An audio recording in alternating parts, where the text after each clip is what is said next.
Hello, and welcome to Superheroes in Heels, the podcast that fiercely empowers women to step into command presence, own their role, and lead like the strong, capable women that they are. I'm your host, Kimberly Borgens, and I want to welcome you today to Superheroes in Heels. Today, I'm going to be talking about a topic that I often hear people say to me that kind of has struck a little chord with me, and it's the "I didn't want to bother you" conversation. Right, is talking about mentorship and how so often women have the opportunity to be mentored by some people who have been there and done that, people like myself. And even when your friends are in masterminds together or things like that, you don't take advantage of it. And when we ask about it, there's some great excuses like, I didn't want to bother you. So today, I really wanted to have that conversation. It's a real conversation. And I think that it's an important conversation too. You see, I was in Africa in March. I was there with my mastermind group.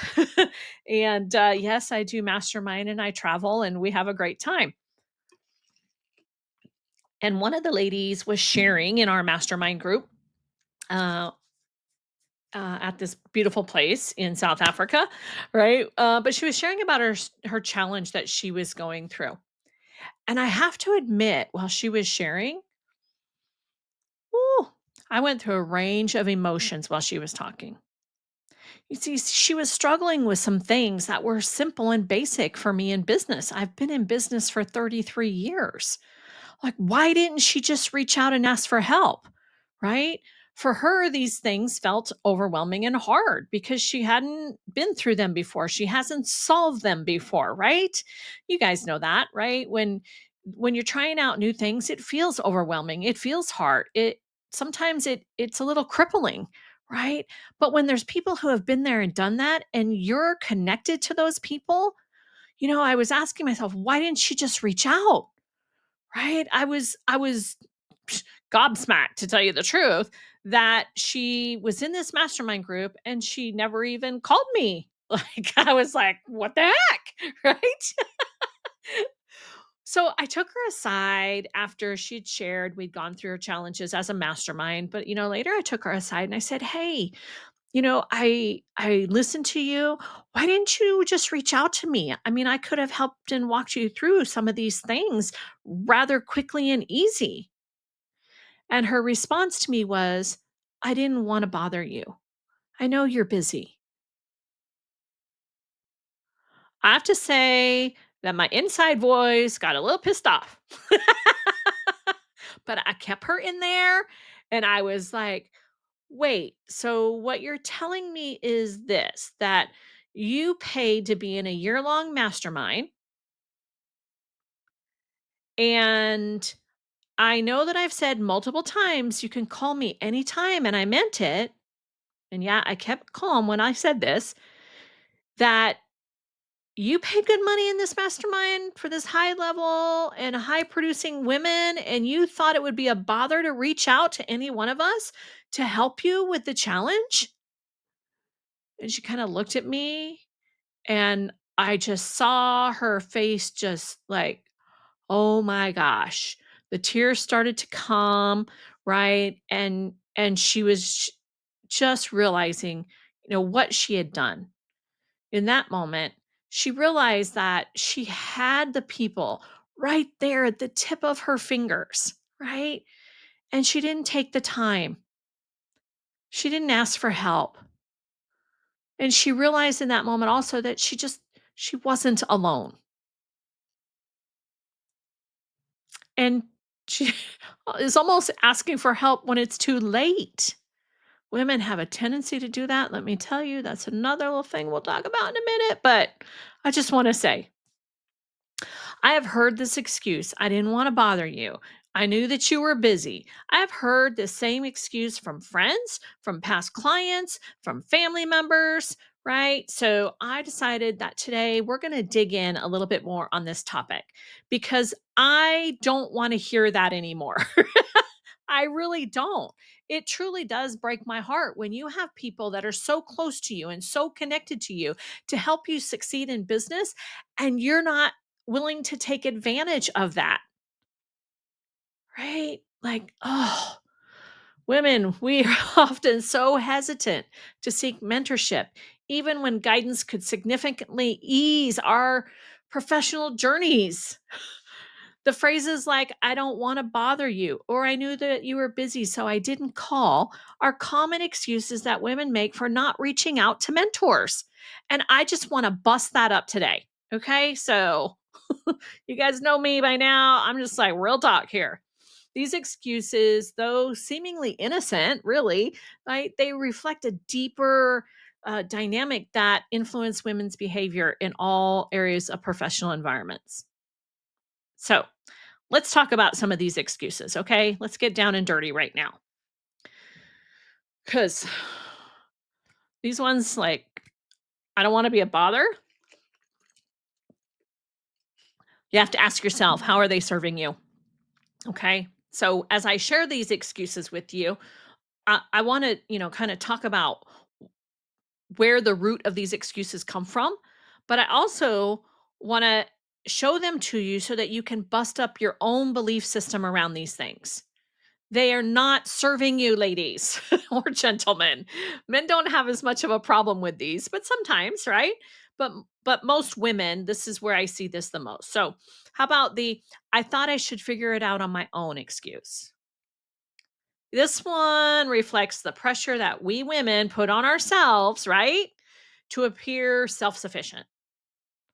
Like, if I can't figure it out on my own, how can I be self-sufficient? Right? Or I didn't think my issue was important enough. Is it important to you? If it's important to you, it should be important to somebody else that you want to reach out as, for a mentorship from. Many women minimize their own challenges, right? They deem them unworthy of a mentor's time. And you know what? Sometimes some mentors kind of brush people off. So I get it. I totally get it.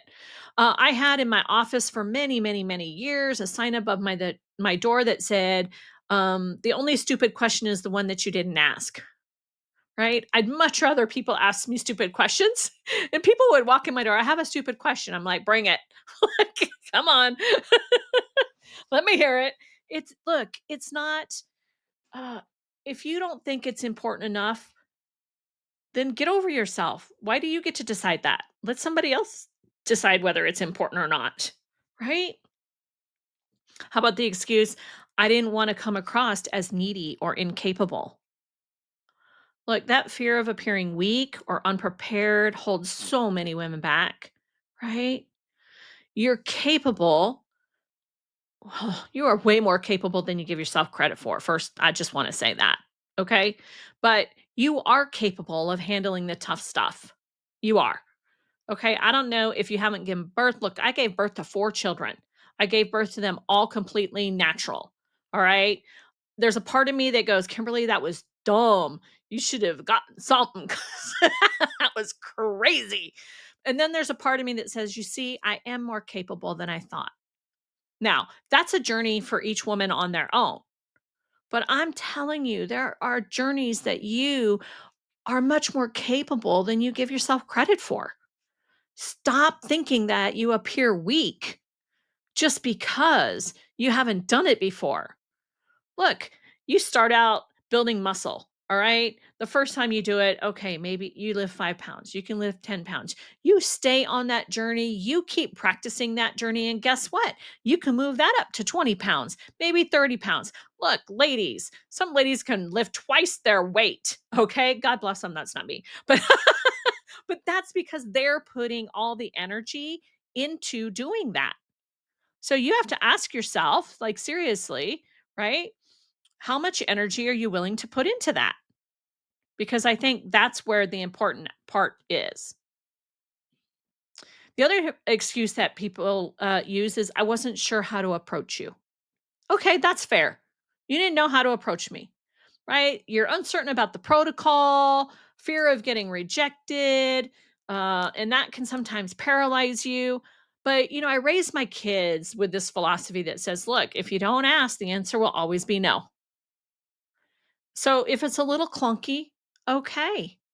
With AI and everything else, you could put together a nice little memo, a nice little letter, a nice little text with AI.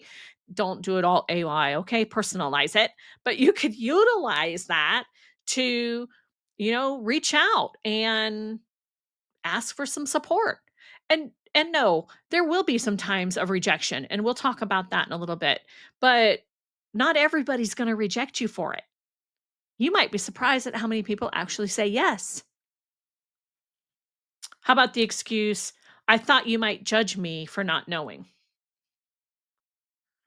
That fear of judgment, criticism, it often deters open communication and will hold many women back from moving forward. I'm telling you, that fear of judgment, but why do you get to decide what I'm going to judge on, right? Like, give me the chance to at least make a judgment.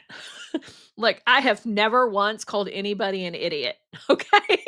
So you don't have to worry about that. That is not my come from. It has never been my come from. All right. Now, I will call my husband a dork sometimes because he tells these really dorky dad jokes, right? But I don't call people, that. I don't judge people like that. I'm like, why are you asking me? Did you think I would know the answer? You know what? If I don't know the answer, I will tell you I don't know that answer. But you know what? I know somebody who might know it. I can almost guarantee I know somebody. So let's talk about why this hesitation to ask, right? What's the reluctance to seek mentorship with women? Well, I'm going to say that it's a combination. From my research that I did and looking into this topic, is there's a combination of that personal factor of it, like I don't want to look bad, that fear of rejection, that personal side, but there's also some, systemic factors in it as well. Society has put so much energy on women and conditioning women to believe certain things throughout life. From an early age on, many women are socialized to prioritize their other people's needs over their own, right? Take care of everybody else in the family. Oh, grandpa needs this. Oh, grandma needs this. Go take care of mom. Go take care of dad. Dad wants this, right? Go help your sister with this. Go help your brother with that, right? All of these things that we were taught when we were young, they're showing up now, ladies. Okay. We were taught to avoid making waves, right? Don't burn bridges was one that that I heard a lot. Stay out of the way, right? Though, this is very deeply rooted in having humility, which yeah, can be seen as a virtue. But most often what happens is it morphs into self-doubt, fear of imposing onto other people, and we know that we're not supposed to do that, right? Seriously. God forbid we should ask for help along the way, ladies. Look, men don't have a problem asking for help. Men, not only do they ask for help, they delegate stuff out really quick and easy. And sometimes they even dump stuff on other people. Women, oh no, we got to hoard it all. We have to do it all. We have to make sure that we're the ones who suffer the burden, right? We're martyrs in our own gender. Like, we need to stop that. The other one is, perfectionism or self sufficiency. Women often feel the need to prove their competence, right? And we do that by doing everything on our own, right? Oh, I can handle it, right? That I can handle it mindset, it's rooted in high societal expectations for women, right? It excels up the chain of every C-suite organization. Okay? It is up there. These high expectations for women to excel in multiple roles simultaneously, our careers, our family, our community, all without showing any vulnerability, right? We got to be able to bear this cross without complaining, without looking like we're weak or looking like we can't do it. I know that I stepped into this one. I stepped into this one big when my first husband left me. We got married at 18, had a son at 19, and at 20, he left and took all the money. Look, my little internal rebel jumped up and it said, "Oh, that is never going to happen again. I will never be in a position that I need to depend on a man again." And that played out for many years, even after I remarried. And my husband Lawrence sat me down one day to have a conversation. And this conversation started something like this: Husband, I want you to need me sometime. Wife, need you for what? Husband, need me to be there for you and to do things for you. Wife, "Psh, I don't need you. I prefer you to want me, just like I want you." Husband, yes. And that's the problem. I need to feel needed by my wife. Do you see my point? Like, my little rebel was like, "Oh, I don't need anybody." And my poor husband was like, "Babe, I need you to need me." Right? We talked about this conversation a little bit more, and I really learned to understand what it was that he really needed from me. And it wasn't easy anymore. It wasn't easy for me to need him, right? I'd been burned pretty badly. But over the years, I've allowed that space for me to not be so self sufficient, not because I'm not capable, but because we get so much more reward. I get so much more reward out of my husband and his desire to be of service to me. Right? Sometimes I'll say something to him. I'm like, "Babe, can you do this for me?" And he just kind of like blank stare, after we've been together for more than 35 years now. And, I'll get that blank stare like he didn't hear me. And I'm like, "Babe, I need you." And all of a sudden his ears perk up, right? So he knows now, and we play with it a little bit sometimes, that when I'm saying I need you to do this for me. That means I'm really asking you because that's what you asked me to do. And after all, his number one love language is acts of service. He wants to be of service to me. Like my husband, have ladies who can have this conversation with you. They have been with me. My husband travels a lot with me, but my husband opens my car doors for me. He doesn't just open my car doors for me, he opens car doors for the other ladies who are with me, okay? Because that's what makes him feel strong in his masculinity, and that allows me and the other women to be in our femininity too. It's not We don't have to be so self-sufficient that I have to worry about opening a daggum door, okay? I let the man do what is important to him. All of my sons, I raised up 3 sons and 1 daughter who just happens to be a tomboy. But my 3 sons, they open the door for me if I'm with them. He set that expectation up for them, and I allow them to do that, right? They are doing that as a gift to me, okay? I didn't ask for that help, but it's help that I've learned along the way is what really helps to build relationship. So think about, for you, where are those places where perfectionism or self sufficiency is so important that you're losing friends, or you're not allowing other people to help you or be supportive for you or do something for you that makes them feel good on the inside? Well, some mentors could help. Some of the other, reluctance to seek mentorship is lack of representation. In many industries, there's noticeable shortages of female mentors. Look, without visible role models who are successfully overcoming similar challenges, women feel isolated, unsure of how to navigate their careers, their businesses, and in some cases, their families.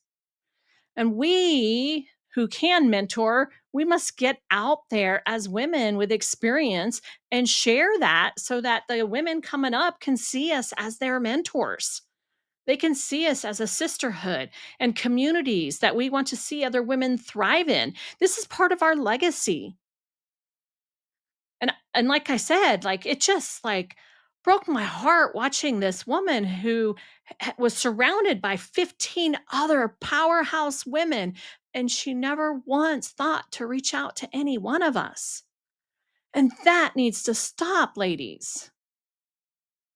Yeah, she paid, good money to be in that program, but you know what else she paid? She paid a huge price for not asking for help. The other one, fear of rejection, right? That fear of being turned down. In her case, maybe that's where she was coming from. I didn't ask her, but maybe she had that fear of being turned down or perceived as unworthy of being mentored. Can you believe that that would be a significant mental barrier? Right? And it's exasperated in male dominated industries where women face the heightened scrutiny or biases.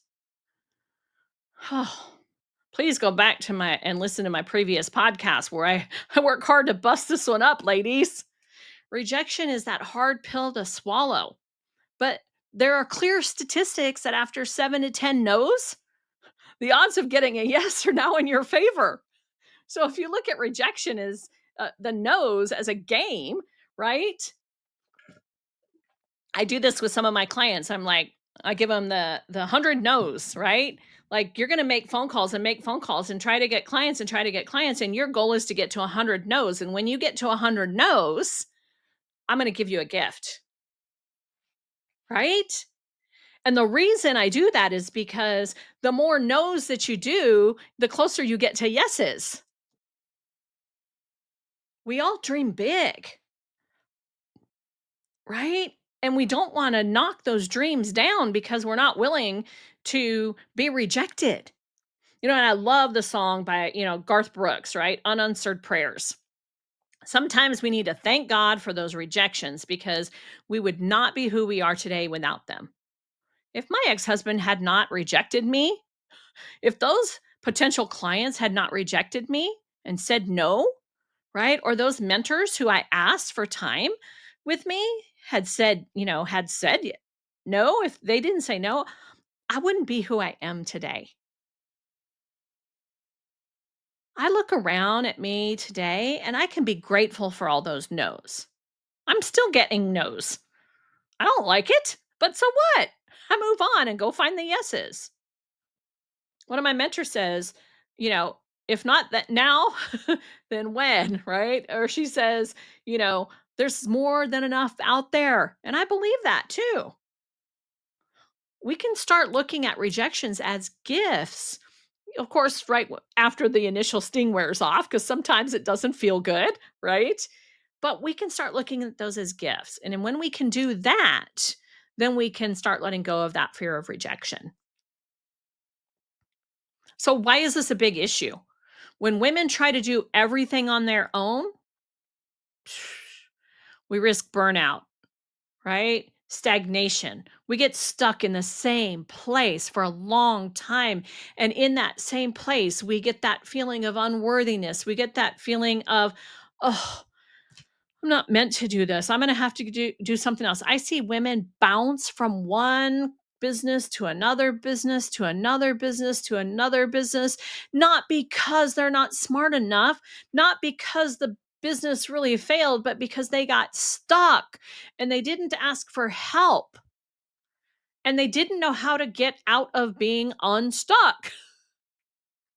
They sat in that place for too long and they like, okay, close that door. Let's go to another one. Right? But we also miss out on the opportunities. Like mentorship is not just about solving immediate problems. It's about building networks, gaining perspectives that you didn't even think of from people who have been there, done that. It's growing both personally and professionally, right?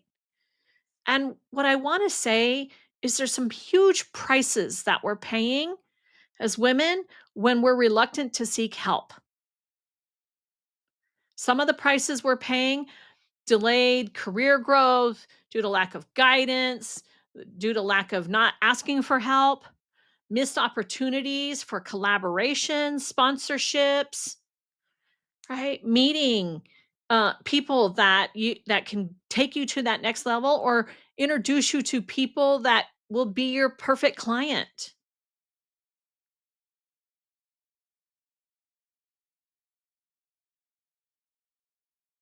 Isolation, right? Isolation, feeling alone, all that you're doing, and what are you getting out of it? That can negatively impact your mental health. And look, we are already in a mental health crisis. Don't add to it, please. Be willing to ask those people who have said, I can help. Go to your networks and say, hey, is there anybody who can help with this? Look, some people are going to charge you. I'm just being real. Some people might give it to you for free for a minute, right? But you have to know that sometimes the charge might not be money, right? Maybe if you don't have the money to help, then offer something else. Don't just go up and say, "Hey, can you help me?" and then walk away because that doesn't serve both sides, right? Encourage women to embrace mentorship. It's essential for creating a more equitable professional landscape. That's a space we can all thrive in. Okay. So I just want to take a moment and talk to the ladies out there that you're thinking about or you're already mentoring other women. Women mentors play a crucial role in breaking down these barriers and these old belief systems that people are hanging on to. So, how can we as mentors, how can we as women with wisdom highlights, right? How can we, uh, come up with some more compassionate responses for these excuses that these women are coming up with? Well, I've compiled a few, so hopefully that will help. The one, I didn't want to bother you. A great response might be, look, you're never bothering me. I'm here because I care about your success. Your growth is important to me. What I say quite often on this one is, you know, I do have a very focused schedule, but if it's a problem, I will let you know. Or if it's a problem, right? If I'm too busy, I'll schedule a time in with you anyway. Maybe it might take me a week. But you know how many times that has actually happened? I think once. In all the years. I think only once I said, I'm really swamped right now on this project. Can we do it on this date?" And it was about a week later. And they're saying, "Oh, no problem. Absolutely." We did. We had a great call. We moved on. My clients, when I work with my consulting clients and my coaching clients, they can text me anytime, and I will respond as when I have the opportunity to do that. How about the response that the excuse? I thought I should figure it out on my own. A great response for that might be, look, I understand asking for help can feel like a weakness to you, but it actually is a sign of strength. And even the most successful people seek advice when they need it. Look, mentors have mentors. How about the excuse, I didn't think my issue was important enough? Listen, no challenge is too small. Sometimes the seemingly small issues, those are the ones that make the biggest difference. Go ahead. Let me know about them.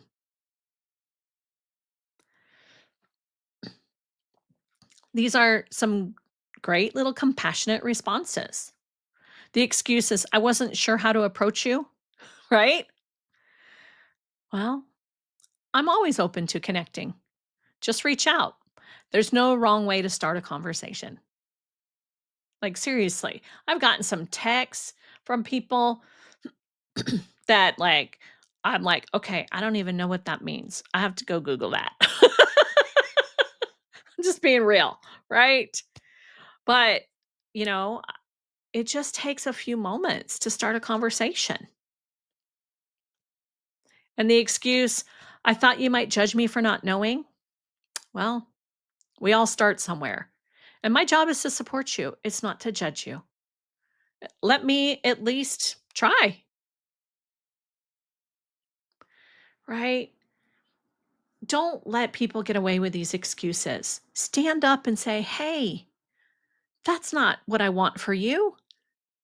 I want to be there for you, or I know somebody who might be able to help you.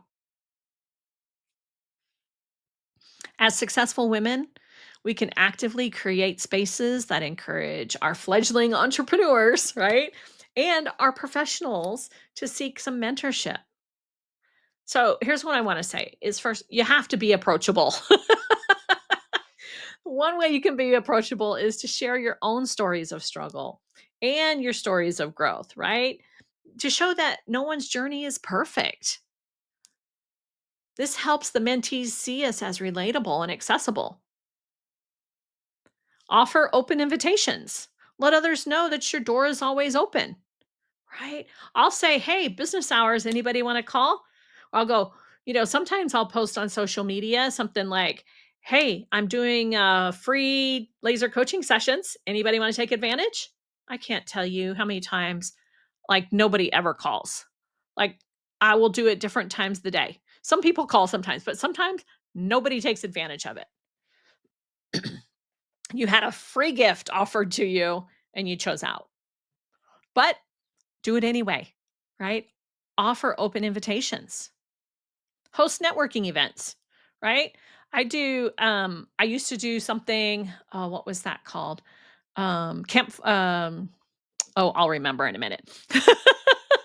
But create opportunities for informal mentorship through workshops, panels, social gatherings, all aimed at empowering women, right? Fireside chats, that's what they were. I used to, like, open up my office. I had this electric fireplace. I put some chairs around it and we would do fireside chats.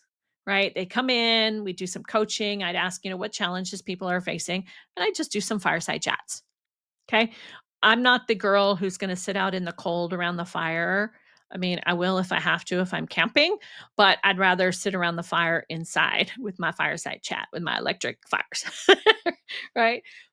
But you can invite people in, bring them into different things. I do mocktail events, have done many social gatherings. And the goal is, to empower women. Look, as women, we need to normalize asking for help. Use our platforms to advocate for the importance of seeking guidance, emphasizing that it's a sign of ambition and a sign of self awareness when we're asking for help. Stop making people feel bad because they're asking for help because they don't know the answer. I mean, seriously, I still don't know a lot of answers. I am not always the smartest person in the room. I am okay with that. I don't always want to be the smartest person in the room. I want to learn from other people as well. I want to ask help from other people because I have not finished my journey as an entrepreneur, as a business owner, as a woman in life. Right? I'm still up until the day. Look, I know I lost my mom last year. She passed away, right? And as we get older, guess what? We still need help. It never goes away. So let's get to normalizing this. We need to provide structural programs, right? I'm doing this podcast. It's a program that I'm doing. I'm bringing in people that I know can help with that. So we want to establish mentorship initiatives where mentees are paired with mentors, right? Bring them into your business, help people in your business, bring in interns and support them in understanding the how they can grow into business with the potential of possibly working for you sometime. Removing that intimidation factor, right? We gotta do that. So if you're somebody who mentors or if you're a mentee, right, we need to stop making excuses for this not being normal. I also want to say, look, I took responsibility and followed up with my fellow mastermind member, right? I asked her how I could help. She didn't reach out to me, but I could reach out to her. We need to help to break the cycle of that hesitation and self reliance. And in order to do that, it requires both individual and systemic changes. Women mentors can lead the charge, right? By demonstrating empathy, by sharing their own paths, fostering that environment where asking for help is celebrated. Hello? It's celebrated as a strength and not put down as a weakness. I'm a strong woman, but guess what? I have some weaknesses too, but I don't care because my weaknesses, when they get in the way, I ask for help. For those of you who are coming up as strong business owners and professionals, the simple act of reaching out can truly be transformable. It really can be. opening the doors and sparking ideas and building confidence to conquer any challenge. Like, I want that for you. Right? I once reached out to this gal. Like, I really admired and respected her. She had built this multi-million dollar empire in a time that a woman shouldn't have been building it, right? But she had done it, and she had retired years earlier. And she had handed the reins off to her daughter, who she mentored and she groomed to take over her business. But I reached out and I asked her, I said, "Hey, would you be interested in mentoring me? What can I pay you to do that?" And she came back to me and she said, "I don't charge for my services. I'm retired." And then she said, "But I'll give you 3 sessions. And I think that's all you'll need." You can bet I did those 3 sessions. Okay. I learned a lot and I put all the things that we talked about into practice. I thought that she wouldn't be interested. I'm so glad that I asked. I know for a fact I'm a better person today because she was willing to mentor me. And you know what? I would have paid almost anything she had given me to pay because I really wanted it that bad. Like I said, not everybody is going to mentor for free. Sometimes mentorship is about walking alongside of somebody and it takes a lot of work and you got to put some skin in the game, or are you really going to take advantage of it? Because here's what I know: when I give stuff away for free, people like, "Oh, that's great." They use it one time, they're done. They don't really take advantage of it. Like, it just becomes this like worthless piece of whatever because somebody didn't put enough value in it to use it on a regular basis. So just know sometimes it's going to cost you for mentorship. I get mentorship. I pay for mentorship. I pay for masterminds.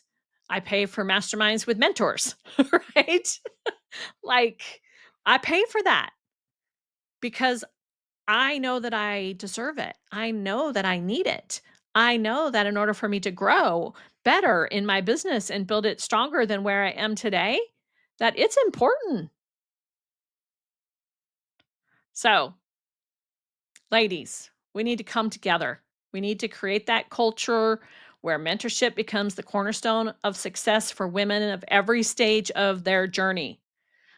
This podcast is another way for me and my wisdom highlights to share, to mentor, to bring other amazing leaders so that they also can share with you. This is part of my give back, right? Because it's important to me. I got chastised by many, many, many women. Kimberly, why aren't you doing a podcast? Why aren't you doing a podcast? Kimberly, you need to be doing a podcast. So guess what? I'm here doing a podcast. So come alongside me, right? Let's see what a difference we can make together. Like, you can go to my website kimberlyborgens.com and apply to be a guest on my podcast if you want to go along this journey with me of supporting women in business and women in male dominated industries. Like, I'd love to see what you can bring to the table. So check it out. And just know, if this was helpful for you in this podcast, if it was helpful for you, then subscribe. Share this with other women. Share this on your social networks. Let's get it out there. I've heard it said that less than, very few podcasts ever get to 100 followers. Like, I just want to bust that up. Right? And there's some other things that they talk about with podcasts, and I was like, how can I bust those up too? Like, I'm working on it. So come alongside me, apply to be a guest. That would be great. But more importantly, ladies, let's get out and let's hold up other women. Let's mentor. Let's stop the excuses of why we can't be successful. Let's stop the excuses of asking for help. These excuses are not serving anybody. All they're doing is holding you back from going after the dreams that you want, the dreams that are in your soul. I'm Kimberly Borgens, and thank you so much for giving me your time during this podcast. Have a blessed day.